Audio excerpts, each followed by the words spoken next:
Boss అమ్మాయిని చంపిద్దాం అనుకున్నాను. అమ్మాయి చూడడానికి చాలా అందంగా ఉంది. రేపు చేసి చంపిద్దాం అనుకున్నాను కానీ ఈ లోపు అయిపోయింది. నీకు చంపమన్నాను కానీ రేపుతామని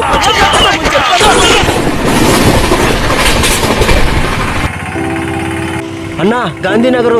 ఈ ఉండి భీమవరంలో గాంధీనగర్ అనేది ఒకటే ఉంది. బ్రదర్ ఇలా. హలో బ్రదర్, మా ఊరు వచ్చావేంటి? నన్ను గుర్తుపెట్టావా? సెల్ ఫోన్ దొంగతనాన్ని మానేసాను, వ్యాపారం చేస్తున్నాను. ఏంటి పని మీద వచ్చావు? మీది ఈ ఊరేనా? గాంధీనగర్ అంటే ఇదేనా?